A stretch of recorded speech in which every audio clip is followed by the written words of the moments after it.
5 রানের মধ্যে 7 উইকেট হারিয়ে ম্যাচ থেকে ছিটকে যায় বাংলাদেশ। 100 রানে 2 উইকেট থেকে মুহূর্তের মধ্যে স্কোরবোর্ডে 105 রানে 8 উইকেট। সেখান থেকে জাকের আলীর লড়াইয়ে হারের ব্যবধানই কমেছে মাত্র। শ্রীলঙ্কার বিপক্ষে সিরিজের প্রথম ওয়ানডেতে 77 রানে হারের পর সংবাদ সম্মেলনে সমর্থকদের উদ্দেশ্যে দুঃখ প্রকাশ করেছেন তাসকিন আহমেদ। ম্যাচে 4 উইকেট নেওয়া এই অভিজ্ঞ পেসার দ্বিতীয় ওয়ানডেতে দলের ঘুরে দাঁড়ানোর প্রত্যাশাও করেছেন।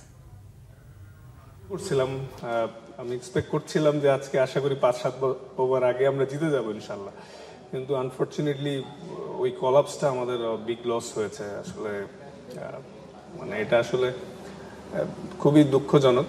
এটাও বুঝতে হবে যে আমাদের যে যে ভিতরে যে পাইপলাইনটা আছে ওগুলা মিলায় সব মিলায় আমার মনে হয় এই 15-20 জনই আমাদের বেস্ট। হ্যাঁ, এইটা নিয়ে আমরা আগাচ্ছি, আমরা চেষ্টা করছি।